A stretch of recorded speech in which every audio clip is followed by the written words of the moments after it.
21년 상반기는 소위 부동산 시장 전성기였어가지고 주택 구매를 다들 엄청나게 하셨는데 21년 구매자들이 24년에는 고금리로 리파이낸싱을 해야 돼요. 그러면은 이제 그분들 입장에서는 금리 상승과 현금으로 문제가 생기니까 상반기에 그 리스크가 전 좀 크죠. 그래서 21년 상반기 물량 리파이낸싱이 내년에 주택시장 리스크라고 보고 있습니다.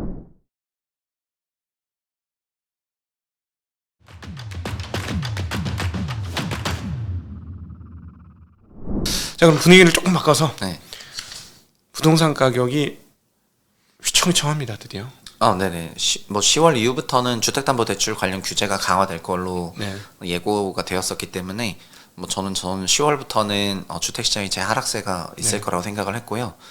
그리고 주택시장도 정책금융의 영향력이 매우 커져서 과거와는 달리 저는 이제 주택시장도 금융 영향을 받는데 그 금융도 쪼개가지고 부동산 정책금융과 부동산 민간금융으로 쪼개는 게 맞다 이렇게 보고 있고요. 그리고 부동산 민간금융은 앞으로 더 강력한 규제를 할 것 같습니다. 부동산 정책금융은 자기네가 쓰는 거니까 큰 규제를 안 하고요.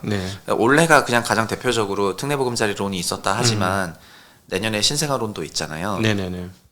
그런데 이런 정책금융 부분은 DSR도 안 보고 여러 가지 완화적으로 돌릴 건데 그 민간 금융은 되게 규제를 많이 할 거여가지고 이쪽이 많이 위축돼서 지금 10월부터 시장 위축이 나타나고 있고요. 매매 시장에서는.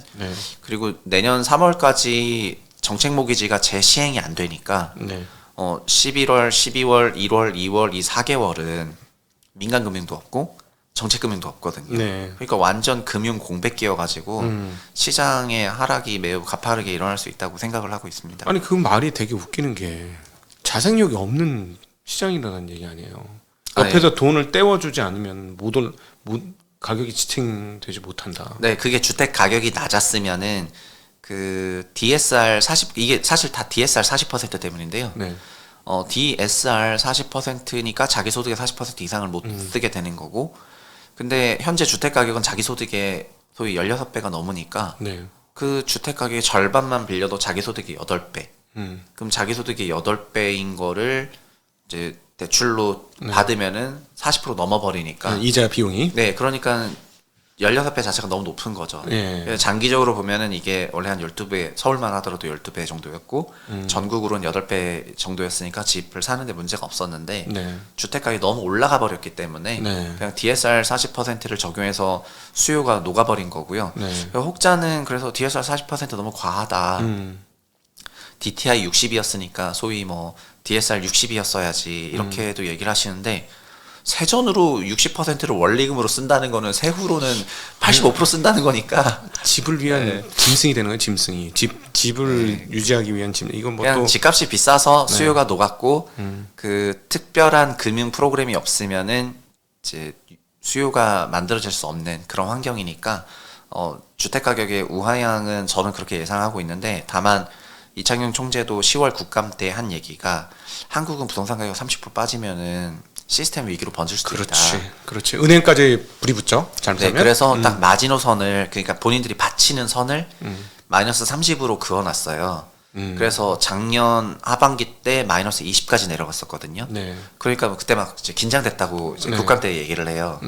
그래서 마 30 가면은 진짜 지수가 난리가 날 것 같은데 지수가 마 20까지 가니까 개별 단지는 마이너스 30% 40%는 빠졌고요. 그러겠지. 그러니까는 이제 부랴부랴 막 특례 모기지 만들어가지고 쫙 받쳤거든요. 그래서 마이너스 30% 레벨까지는 천천히 우하향한다 하더라도 개입하진 않을 것 같고요. 아니 근데 개입했잖아. 20%에 다 특례 보금자리로 개입을 했으니. 그게 마 30 갈까봐 개입을 했다고 지금 명분이 나온 거니까. 신생아론도 그 이제 아무나 신생아론 이렇게 바뀌는 거지. 말만 신생아론 그렇게 바뀌지 신생아론은 23년 출산한 가구부터 적용이어서 그 올해 출산, 내년 출산하는 사람들이 쓰는 건데 근데 신생아론도 그래서 안타깝지만 서울에는 안 쓰여요 거의. 서울은 출산율이 유난히 낮은 지역이어가지고 아마 그러니까 비중으로 만약에 특례보금자리 론을 썼다면 수도권과 비수도권 비중이 수도권이 압도적으로 많았겠죠. 이게 9억 이하를 무주택자가 알아서 집을 사라 그러면 수도권 서울 살까 이러면서 서울 외곽부터 사니까요. 그렇죠. 근데 신생아론은 출산율 높은 지역에 쓰일 거다 보니까 과거에 만약에 올해 특례보금자리론이 7대 3으로 수도권 비수도권 쓰였다면은 네. 신생아로는 5대 5거나 4대 6일 거예요. 그 세종시나 대전이나 평택이나 이제 화성이나 네네. 애기 아니면 많이 지방 있는 창원이나 데들. 청주나 이런 데 갔을 거니까요. 네. 네, 그러니까 그래, 좀 다행이다 이거. 네, 구성이 이제 다르다고 개인적으로 생각을 해서 오히려 서울 수도권 지역에서는 내년도 그 정책 모기지의 혜택을 많이 못 받을 거라고 생각을 하고 있습니다. 네. 그러니까 이건 좀 잘 나왔네요. 이것도 제 느낌에는 그것도 만약에 의도했다면 대단한 건데 네. 근데 제가 그 수해 지역을 분석해 보니까 그렇게 나와가지고 예. 이거 의도했을까 의도하지 않았을까. 한국은행에서 이 보고서 쓰기 전에 나온 거니까는 조금 제한을 하지 않았을까 하는 생각. 요즘 한국은행이 좀 괜찮은 이야기들 계속 해주고 있으니까. 네네. 그래서 저는 저거가 그러니까 올해 어쨌든 정책 모기지, 그러니까 올해부터 본격적으로 정책 금융의 시대가 펼쳐졌잖아요. 네. 앞으로 정책 금융을 어떤 식으로 펼치냐에 따라서 소위 시장을 이제 어느 정도 조정 기능이 있는 건데 네. 그 조정 기능에서 수도권 과밀보다는 네. 그 외곽으로 돈이 나가도록 특히 이제 출산율 높은 기업 성장 도시로 돈이 나가도록 세팅했다는 거 저는 잘했다고 생각을 네. 하고 있습니다. 다만 시장 전체에 네. 그 정부의 관여가 없으면은 시장이 완전 좀비처럼 그냥 요즘처럼 11월부터 내년 2월까지는 정책 금융이 없지 않습니까? 네, 네, 네. 그러니까 그냥 완전 쓰러져 있다가 네. 3월부터 이제 정책 금융 쓸 수 있다 해가지고 정책 모기지 쓰는 지역 잠깐 살아왔다가 네. 또 올해 거 다 쓰면은 이제 올해 건 다 썼고 25년은 또 뭘 만드시려나 이러면서 25년 걸 또 기다려야 되고 이게 진짜 시장인가 이런 생각이 요새 그러니까. 많이 들더라고요. 그러니까 갭이 주식 투자를 해본 사람 입장에서는 이렇게 호가 갭이 이렇게 클 수가 있을까 하는 생각이 많이 들어요. 주식 눈으로 보면. 네. 지금 체결이 안 되죠. 네. 예. 뭔가 좀 이상하다 이렇게. 그러니까 갑자기 툭툭 떨어지는 게 나오잖아요. 30%씩. 네. 그러니까 이 주식으로 말하면 사자가 없어가지고 사자가 없죠. 네. 하한가에다 밀어버리는 거하고 똑같아. 네, 맞아요.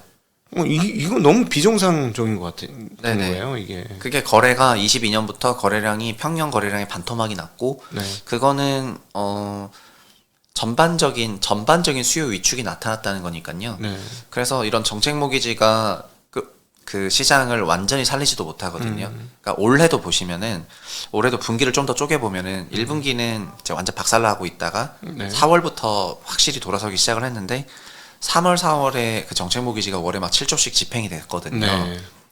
근데 4월, 5월, 6월의 그 상승보다는 7, 8, 9월 상승이 훨씬 셌는데 예. 왜냐하면 7, 8, 9월에는 시중은행도 6월부터 50년 만기 모기지를 붙었어요. 네. 그러니까 정책 대출이 밑을 깔아주는 와중에 그것만으로는 충분히 살리질 못했고 네.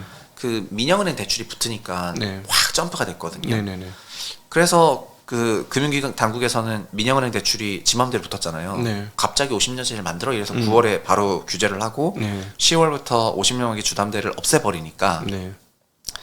10월부터 바로 민영은행 대출이 위축되면서 짠 이런 상황이 됐거든요. 그래서 저는 내년에 정책 모기지 중에서 신생아론이 사용된다 하더라도 민간 금융 부분을 여전히 너무 강력하게 규제하고 있으니까 네. 그 시장이 막 엄청 탄력적으로 살아날 거란 생각은 잘 안 들어요. 네네. 그래서 결국 돈의 양에 따라 가격이 맞아요. 결정되니까. 돈의 양이 그 민간까지 붙어야지 네. 이제 확실히 붙는 건데 그 민간 쪽은 좀 규제하겠다 이런 생각이 확실한 것 같아가지고 내년 시장을 막 그렇게 강세장으로 보지 않고 있고 근본적으로 서울 수도권에 돈이 많이 돌아가기 좀 어려운 환경이다 보니까 내년은 좀 하락세로 전망을 하고 있습니다. 근데 은행 대출을 막는 게 정상인 상황 아닐까요? 지금 뭐 개인 부채 비율을 보면 여기서 은행 대출을 더 열어준다는 거는 와 나중에 어떻게 감당하려고 이렇게 많은 부채를 만드느냐 이런 생각이 많이 들거든요. 네, 우리나라는 그 가계부채를 기업이 위험할 때 기업의 디레버리징을 가계의 레버리징으로 네. 풀어왔던 그 오래된 역사를 갖고 있어서 그래서 가계만 디레버리징을 했던 거는 03년, 네. 이런 08년 그리고 22년 네. 작년에 이제 디레버리징 했거든요. 네. 근데 많지 않은데 지금 기업 부채도 많다 보니까 그렇죠. 130%죠. 기업 부채가 GDP 대비. 많다 보니까 근데 아시겠지만 IMF 때 기업 부채가 110%였어요. 그리고 우리가 글로벌 금융위기 전후로 기업 부채 또 110% 터치했었고 네. 근데 지금은 배터리나 이런 쪽 투자가 너무 많아져가지고 네네. 그 기업 부채가 이제 확실히 올라가다 보니까 이게 잘 풀리면은 대박이 나는 건데 그렇지. 부채 잘 써가지고 네. 사업 탁 터지면 최고 좋은 거죠. 안 풀리면은 그거 다 빚이어가지고 그렇죠. 난리가 나거든요. 그러면 기업이 혹시 안 좋아져서 디레버리징을 해야 되는 상황일 때 성장률이 위축되니까 그때 가계 레버리징을 할 생각이라면은 지금 가계를 디레버리징 시켜놔야 되거든요. 그렇죠. 그래서 민영은행을 완전히 그 묶어두겠다는 생각인 것 같고요. 네. 그리고 대신에 자산 시장에 30% 빠져버리면 그냥 말 그대로 박살나니까 네. 그거는 내가 정책으로 시스템 보기지로 받쳐서 네. 그 완전히 급락은 없게 하겠다. 네. 이런 정도로 지금 부동산을 세팅하고 있다고 생각을 하고 있습니다. 부동산에 오래도록 참여하신 분들이 지금 하는 얘기가 이거 저는 개인적으로 그분들 그 부분에 좀 동의가 되는데 만약에 좀 극단적으로 가격이 빠지면 결국 별별 대책이 다 나올 것 같거든요. 30% 이하로 빠지면은 그 정도를 건드리는 수준까지 나오게 되면은 소위 마지노선이라고 생각을 해서 네. 뭐 엄청난 대책들이 나오겠죠. 예, 그러니까 예를 들어 뭐 다주택자 세금 그 중과 싹 다 없애버리고, 예. 그다음에 이제 말씀하신 DSR, DTI 쫙쫙 올려버리고 그런 데까지 나오지 않을까 하는 생각이 듭니다. 네, 근데 그런 상황은 주택시장이 소위 자산가격 기준으로 거의 지수가 20-30% 조정받는 상황이니까 네. 현재 레벨보다는 이제 현저히 내려간 레벨이어가지고 근데 그 정도 레벨까지 내려가면은요 그 작년 말 올해 초도 있었지만은 그 시장에 자생적인 그 수요가 있거든요. 네. 가격이 소위 30% 조정 받아버렸더니 그냥 소위 막 2017년 가격으로 돌아가 버리니까 네. 이거 싸다 해가지고 그렇지. 사는 거죠. 지금 비싸서 못 사는 거지. 그렇지. 싸면은 사긴 살 거거든요. 네. 그래서 그런 가격 조정이 있으면은 수요는 올라올 겁니다. 근데 막 그런 엄청난 대책이 없더라도 그래서 그냥 너무 말도 안 되는 수준의 급락이 아니면은 저는 많이 관여는 안 할 것 같아 가지고요. 네. 진짜 안 할까요? 작년에 하는 거 봐서는 겁나서 조금만 떨어지면 바로 개입할 것 같은 느낌이 드는데. 네. 특히 저는 2030들이 지금 현 정부를 되게 응원을 했다가 2030 남자들이 되게 응원을 했다가 돌아서게 된 배경에 둔촌주공 아파트가 있다고 생각을 하고 있어요. 그 지난 정부가 인기를 끌지 못했던 것도 특히 남자들한테는 주택가격이 너무 올라가다 보니까 본인이 집을 사가지고 경제적으로 뭔가 하기가 어려워지고 네. 그러면서 이제 실망을 많이 했었는데 근데 윤 정부가 부동산 시장을 좀 안정화해 주기를 많이 바랬던 것 같고요. 댓글들을 보면은 그러니까 윤석열 정부를 지지하는 쪽은 두 개 그룹인 것 같아요. 전통적으로 부동산 자산이 우상향하길 바라는 그룹이 한쪽 그룹이고 두 번째는 또 젊은 2030 세대들 중에서 이제 남자 그룹이 지지를 많이 하잖아요. 근데 이들은 시장 안정을 좀 바랬었던 것 같은데 둔촌주공 아파트를 1.3 대책으로 살려주니까 그때 돌아서더라고요. 그때 돌아서가지고 그래서 지금은 뭐 옛날 같은 그런 뭐는 없다고 생각을 하고 뭐냐면은 현 정부의 정책 기조가 어떤지 이제 다 알아버렸으니까 알아버려가지고 막 엄청난 뭐 부동산 부양책 전 부동산 부양책 어마어마하게 나올 거라고 개인적으로 생각 잘 안 하고 있는데 이제 그 반대적인 영향도 좀 크다고 생각해가지고 근데 시장을 오래 보셨던 분이 시장을 뭐 빠지면 엄청난 대책이 나온다. 양도세 면제부터 시작해서 막 이렇게 얘기하시는 거는 관성적 전망이라고 생각을 하고 있습니다. 예, 네. 어쨌든 지금 말씀하신 대로 뭐 PF 같은 경우 전형적으로 그런 것 같은데 가격이 떨어지면 사겠다는 세력들이 있어요. 건설업체들이나 건설회사들이나 이런 데는 돈 들고 있다가 근데 이거 안 터트리니까 오히려. 네, 그것도 그래서 내년 4월 전후로 4월 이후로 터트릴 그런 생각이 좀 있다는 게 시장 분위기고 그러니까는 요즘 그래서 한국 채권금리라든가 아니면 이런 여러 가지 질문들이 많이 있는데 저는 개인적으로 어떻게 생각하냐면은 내년 상반기에는 우리나라 기준금리가 내려갈 법한 그런 기대감이 지금 많이 반영이 되고 있지만 상반기에는 금리가 튈 수도 있겠다 이런 생각을 오히려 리스크가 커지면서 하고 있고 오히려 그러니까 그 상반기를 금리가 튄다는 거는 자산가격이 내려간다는 거니까 그런 게 또 기회일 수도 있잖아요. 그 대기 기다리던 사람들에게는 그래서 지금 시장에는 여러 가지 생각들이 공존하고 있는 것 같습니다. 상반기 어느 정도의 위축을 인정하고 그거를 대비하려는 그런 플랜들. 그래서 저는 내년이 제일 불안한 거는 내년에 리파이낸싱을 해야 되는 사람이 제일 불안한 것 같아요. 그러니까. 예, 그게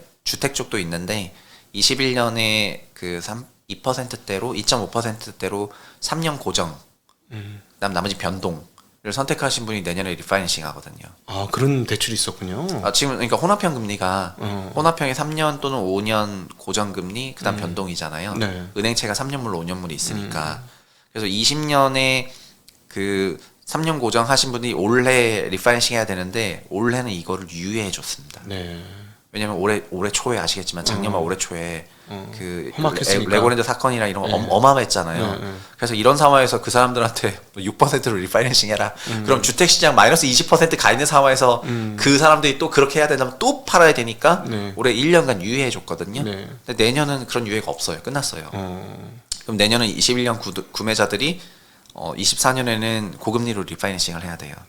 그러면은 이제 그분들 입장에서는 그 금리 상승과 현금으로 문제가 생기니까 상반기에 그 리스크가 전 좀 크죠. 왜냐면 21년 상반기는 소비 부동산 시장 전성기였어 가지고 주택 구매를 다들 엄청나게 이제 하셨는데 하반기부터 위축됐거든요. 21년 말부터.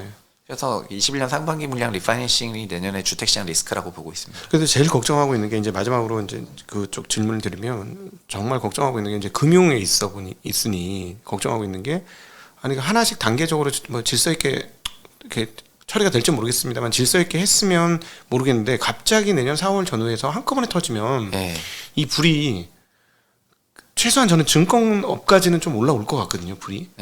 증권업에서 잘 제어를 해서 막으면 상관이 없는데 만약에 자칫 못 막으면 이것도 레고처럼 이렇게 작은 경색 나면서 문제가 될 것 같은데. 그렇죠. 뭐 증권은 뭐 뒤에 은행이 있으니까 은행을 믿어야죠. 그러니까 아니 뭐 신한증권도 신한은행 있고 하나증권도 하나은행 있고 은행이 믿어야죠. 근데 은행권은 그나마 괜찮은데 다른 쪽이 조금 이렇게 해가지고 서로 못 믿어갖고 경색 터지는 거 아닌가 하는 그 걱정이 좀 있어요. 네. 근데 그런 내년에 만약에 뭐 어떤 그런 경제적인 문제가 있다면은 문제가 아주 연착륙되긴 어려울 거라고 생각을 하고 있습니다. 네, 그런데 그렇지만 그런 게 뭐 필요한 과정이라면은 어떤 최대한 충격이 없도록 뭐 그런 대책들을 많이 내시겠죠. 네, 그래서 저는 우리나라가 근데 그런 거를 소화 못하는 체력이냐 그렇게 또 생각 안 해가지고 뭐 그런 이벤트가 있다 하더라도 너무 우울해하지 말았으면 좋겠다는 개인적인 생각이고 오히려 막 소위 산불이 나야지 더 좋은 이제 나무나 이런 것들이 자라는 것처럼 그렇게 생각을 하고 있습니다. 하긴 뭐 이번에 기재부 장관 그 예정이 되신 최상목 그 장관 예비 장관께서 다 알고 있는 문제다 이렇게 얘기를 하셔가지고. 네네 알고 있는 거는 리스크가 되게 어렵다고 생각을 하고 있기는 해가지고요. 그래서 뭐 잘 처리할 수 있지 않을까 하는 생각을 해봅니다. 오늘 아주 너무너무 즐겁고 재미난 시간이었습니다. 그냥 편하게 사랑방에서 얘기하듯이 했는데 여러분은 어떻게 편하게 들어주셨는지 모르겠고 그럼에도 불구하고 굉장히 무거운 주제를 얘기를 오늘 해보았습니다. 너무 감사하고요. 우리 최상욱 대표님 자주 나오기를 원하시는 분들은 댓글로 벼락과 같은 성원을 부탁드리겠고요. 그다음에 최부심 채널에도 많이 가셔서 정말 좋은 내용들이 많고 저는 개인적으로 굉장히 저와 이렇게 함께 하실 수 있는 분이 이렇게 훌륭한 내용들을 사회에 오피니언을 만들어준다는 게 참 옆에서 보면 제가 뿌듯합니다. 그래서 너무 감사하고 계속해서 역할을 잘 해주시기를 부탁드리면서 오늘 최상욱 대표와 함께한 투자인사이트 시간 함께 해주신 모든 분들께 감사의 인사드리고 마무리하겠습니다. 인사드리겠습니다. 고맙습니다. 감사합니다.